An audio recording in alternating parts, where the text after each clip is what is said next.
Thank you very much, all three of you. Questions, please. Are there any questions? Maybe I can start with one to Monika. You talked about the export of the cement industry. Maybe you can add some words about the workers in the Katanga region, for example, as we had heard about the impact of the industrial production on the labor market, because that might just round up the image that you all three set up.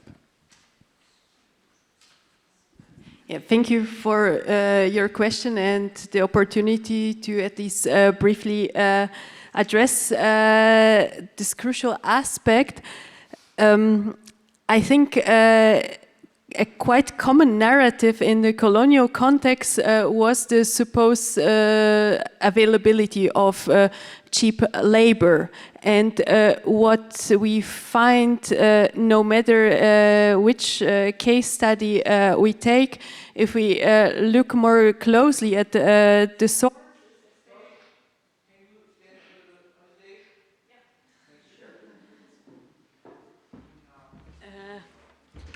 So, the micro is okay? Great, then. Now, hopefully, all is fine. Is the fact that this was definitely not the case. So the availability of this supposed cheap labor was a constant challenge to the enterprises on site. And if we look at the discussion about the housing conditions and the improvements they were sometimes forced to make out of necessity, or if we read these reports about safety concerns in the quarry, then of course we see on the one side this constant tension and anxiety of the colonizer and acts of resistance and subterfuge on the side of laborers. It was, of course, an industry that was always highly labor intense. So in terms of proportions, the usual quarry would be basically meant by around 200 employees and just a couple of white staff and overseers. However, interestingly enough, the overseers were not always of the colonial origin. So there are some cases where we suddenly see particular mentions of the need for employing a white overseer in order to, for instance, supposedly increase efficiency. So this connection that is especially problematic between efficiency and the racial context is something extremely pervasive, and there is always the assumption that non-white staff would be prone to, I quote, slackness. And that is why, for instance, these new technologies offered by Polysius were of such an importance as they were just means or tools towards increasing the efficiency and also, of course, on the other side, reducing the cost. So this aspect of, in that sense, cement being also a weapon is here very, very present. And in cases where labor was slightly more available, perhaps also slightly cheaper, we generally observed the tendency to use either second-hand machinery or just invest less in cement plants. So the increase of investment quite often also overlaps with actually problems of acquiring enough workforce for the plants, and definitely due to the especially challenging working conditions, these were, let's say, probably the least attractive sites apart from the mines. So these branches of industry where you again see the overlap between mining and construction are also quite important. Thank you. So. Thank you. So.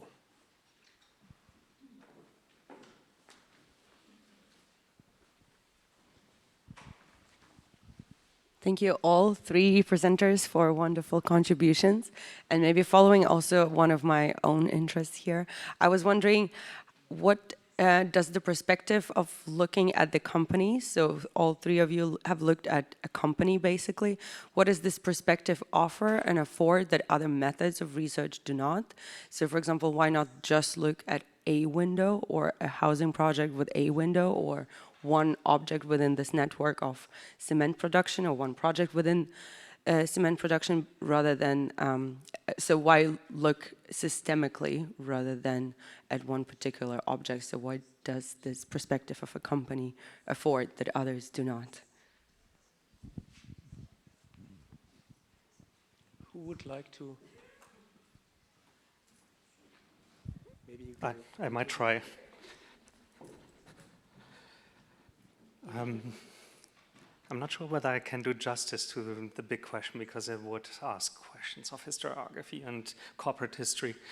I try through my shift from concrete to cement, I guess, which is essential in my material history that I try to write, first of all, with regard to the centers of production and decision making, which already leads to this question of there's more than the material science around cement and whatever, this move from a resource to a commodity.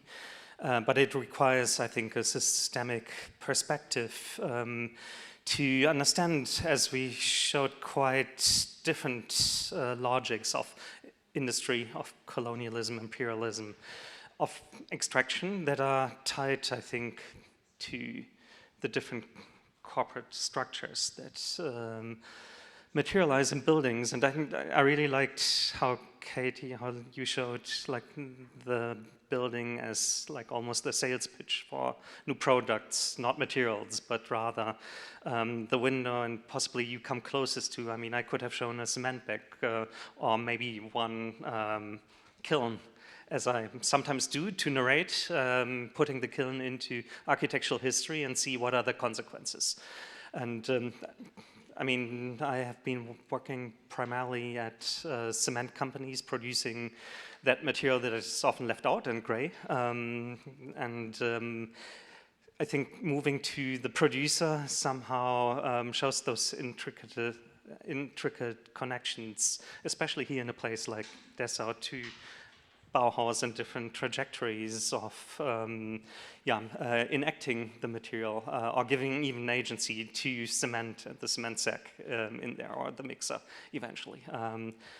I guess that would be my first try. And before stumbling further, I pass it on to Katie.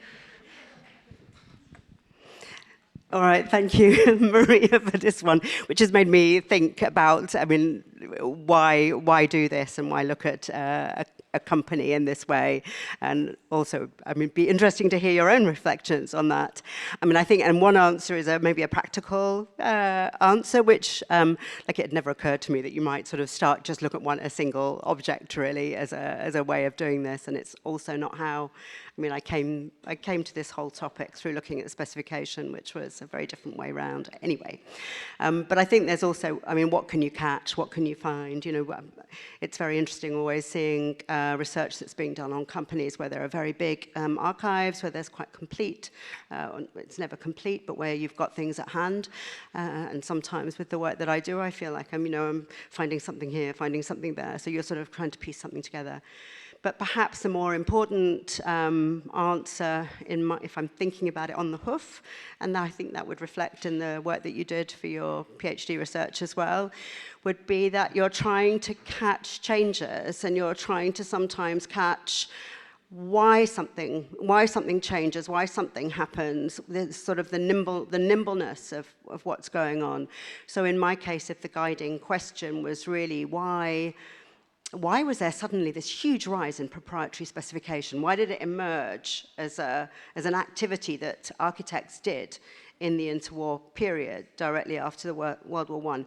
Then the first thing you realize is that companies are aiming their products, in some cases changing what their products weren't to do with the construction industry at all. You mentioned an agricultural company, I think, that was shifted to construction industry.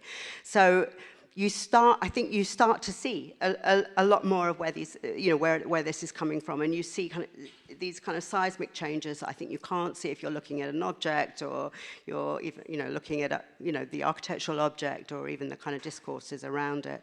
So I hope that answers to some extent, but I'll carry on thinking about it.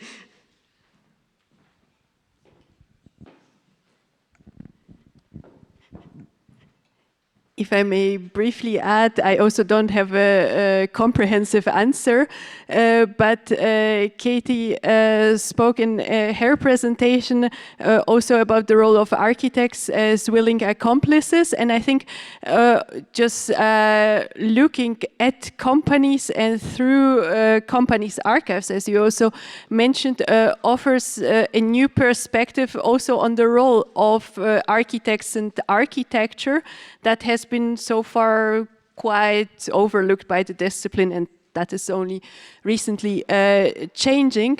And then if we consider the enormous environmental impacts of construction, then of course the role of contractors and other corporate actors is here quite crucial. So this is also a strand of research that runs parallel to environmental history, for instance. And what I always find striking is this tension between, on the one hand, the visibility of companies through their brands, for instance, and on the other hand, the complete elusiveness.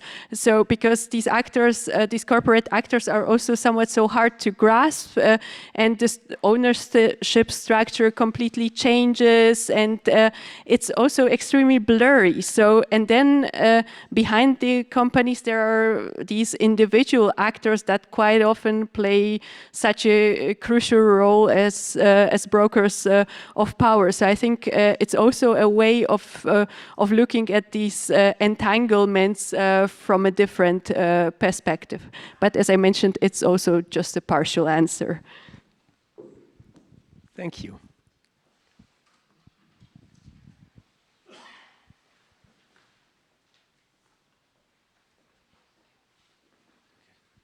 Yes, thank you also from my side for these very insightful presentations.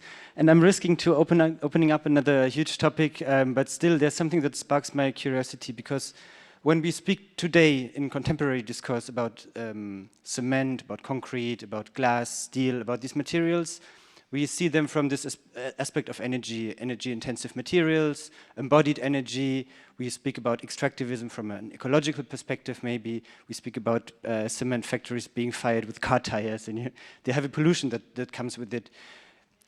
So I'm curious to hear if also, Monika, you have introduced this topic of meta-infrastructures, but of course there's a meta-infrastructure in a way, the energy supply.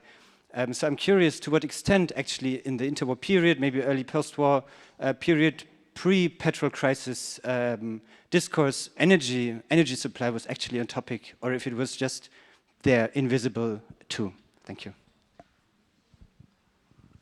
Thank you. I can try. I mean, the Lippol kiln is in there, and it shows the complexity because the argument was efficiency, which was a cost argument in the first place. In the books, you can see the source of energy that was attached to each of the kilns being sold, whether it was coal or oil. and it was whatever it was cheapest, right? It's a close alignment between material ecologies and energy ecologies that we find throughout the time of the industrially produced building materials. And what you can see is, of course, those interwar concerns about efficiency, but it's really only in the post-war great acceleration where cement is much on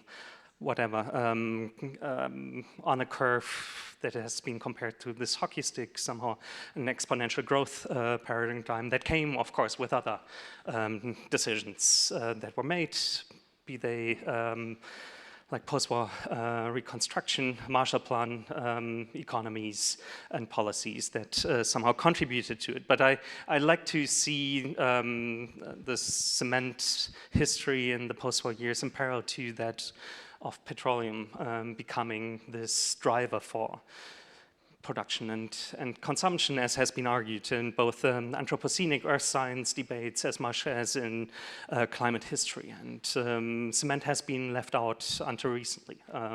Only in, I think, 2 years ago, with this realization of concrete being the most used material on earth after water somehow, and also this parallel problematics of the metabolism exploding. I think it only got attached to it. And I mean, I agree, there's much more than energy in there.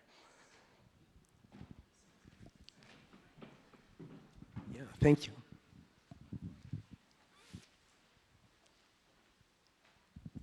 Thank you. It's actually, I don't know if it's a question or a comment, and also, I mean, it's quite striking, and I think something to explore, the fact that the kind of heritage vision of Dessau in general, but from this presentation, how police use and kind of rotary kiln is not included in it. And I think I'm curious, like, what do you all think about precisely what could kind of critical view of heritage in here in this place look like, including this kiln and including the story, which is a story of extremely conservative industry, right? And this is also something which transpired from these presentations that I came across in my own research a lot of times about the sentence that building material industry is a conservative industry, but here it really transpires clearly. And so, yeah, it's just a question, comment.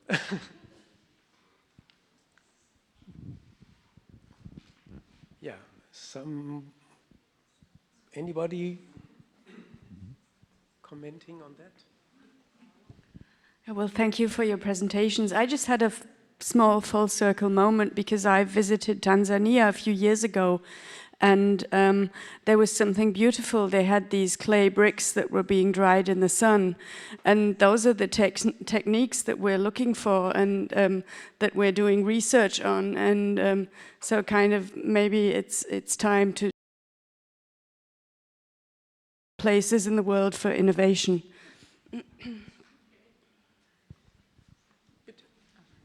Just take the opportunity to have the mic. So my question is, if in your research to all three panelists, and thanks for your beautiful presentations, it was all about advertising, propagating certain material transitions on behalf of industrialists, in alliance, in coalition with architects. I would be interested if you came across some traces of opposition to these material transitions, of people saying, why not stay with brick? Why not stay with tested and true systems? Why not stay with crafts? Aren't the wooden windows so much better? Because we know how, you know, they work in the long range with heating, etc., etc. So I was wondering, with those, I mean, there was an audience that needed to be convinced, no? If you need to advertise and propagate those products. So I was wondering about your thoughts on or findings on this. Okay, who of you is going to take the ball? No. I think it was, yes. I will try shortly, although this is a huge topic where there's PhDs working on this, where there's book publications on this, and I mean, nature-based materials, of course, earthen materials have been like a parallel history to that of industrially produced building materials, and I mean, you know, because people around you are working on this, so somehow I'm more curious about where this opposition is overrun by cement industry, I think, with my work. And I mean, not only in the last 10 or 20 years, where somehow the corporate cement regime restructured itself with the various crises, but also historically, and I haven't seen it in relation to Polisius or Dessau, but in other cases where I zoomed into specific sites of production, and one of the sites is Hope Valley Cement Works outside of Manchester that delivered to the north in England. Katie, you might know Hope. There's been like a classical case of environmental justice that I wrote about recently that can be traced to the 1940s, which came up with the first design of a national park in England, and was a parliamentary issue debated but protested against by various organizations, the Ramblers, that made leisurely use of the peaks as a site of rambles, but also protested, and not only against whatever the transformation of landscape, but there were environmental concerns, health concerns, agricultural concerns already on the table, and that was all somehow dealt with through a landscape architecture design that concealed that were the words to be used, somehow the production. And so I was curious that this actually happened, and this is how it was resolved for some time. It's still continuing until 2043. So the next debate will be about carbon capture and storage.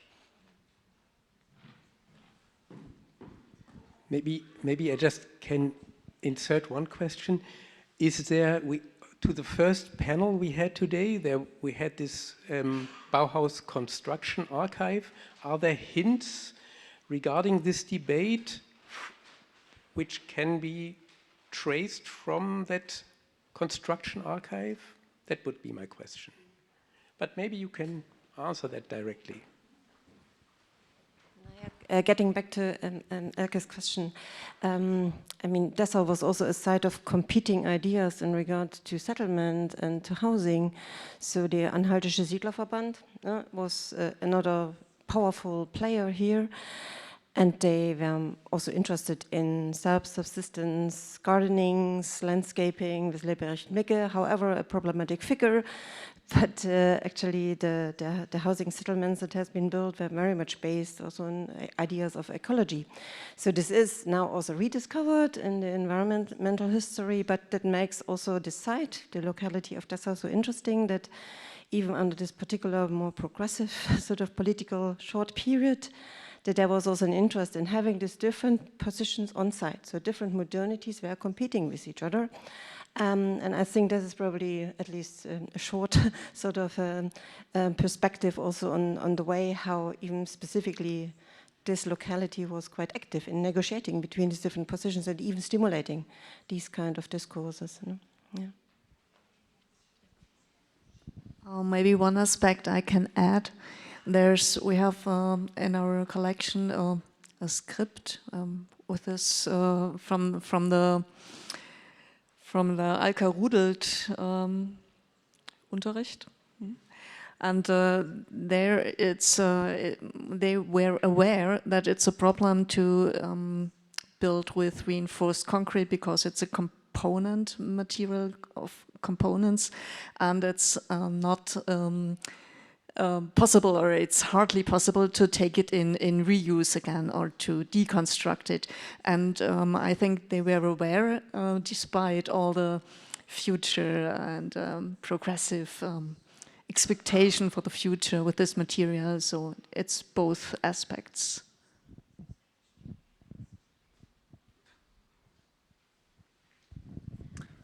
Yeah, thank you for your talks, really inspiring and insightful. I have just 2 little questions, perhaps. Let's see. So I would be interested in the afterlives of these cement structures that were implemented and erected in, for instance, in Tanzania and other places. So I remember the Cahora Bassa Dam in Mozambique, for instance, or some huge hotel complexes. So what happened to these concrete structures of the colonial times? And the other questions I forgot about. I'm sorry. So you are lucky. Oh, correct. So how did the cement market or the economy change? Because I mean, if you look at Africa and at countries like Angola or Mozambique, for instance, that I know a little bit better, so Chinese companies perhaps are a player there now. So how does this change, and how does the map of actors also is being reconfigured?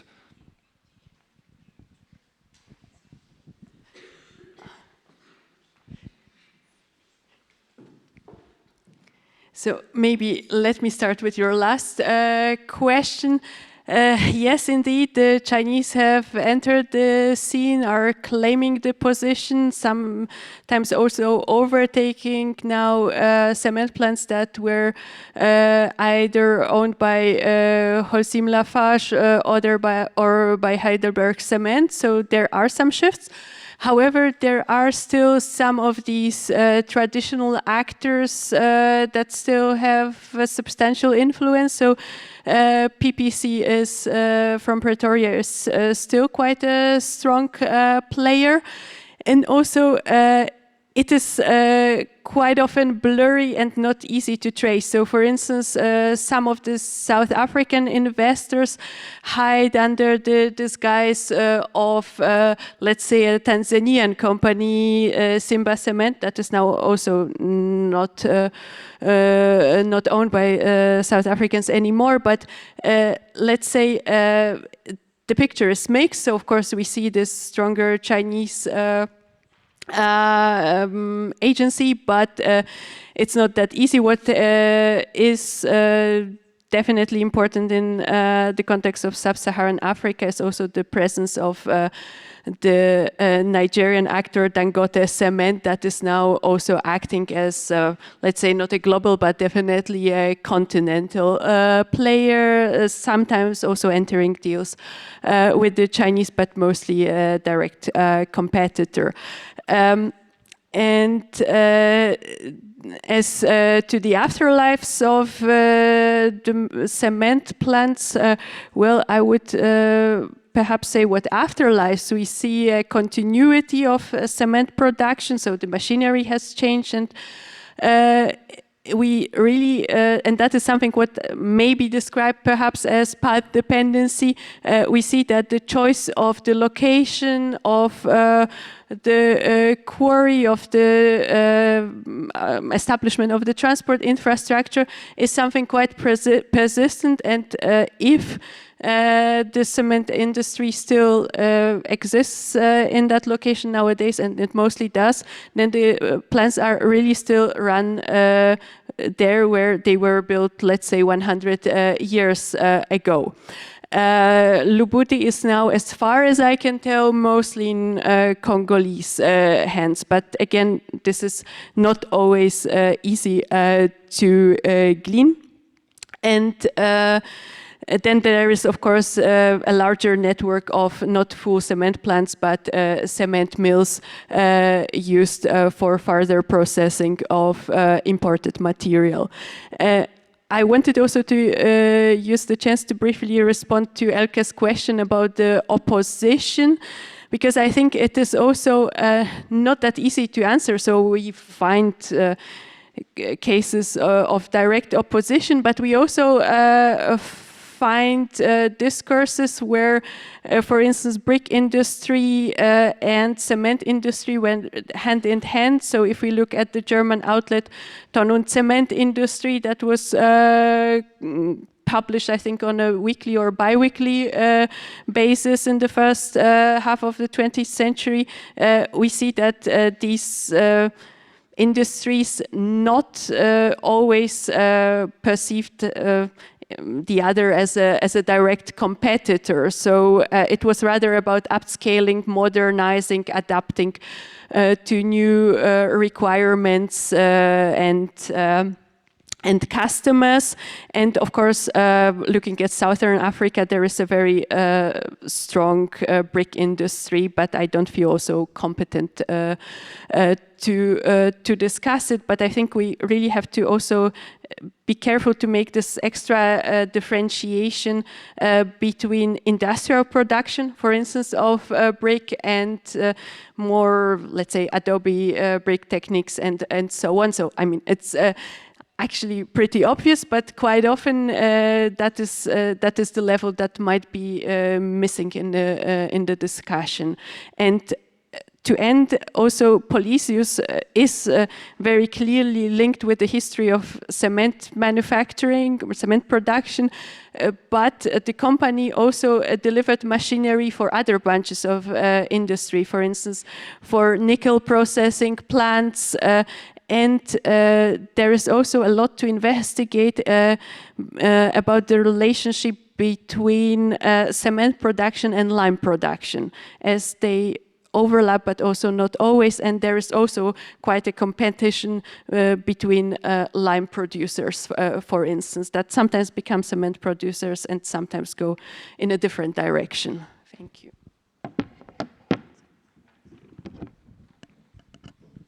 Okay.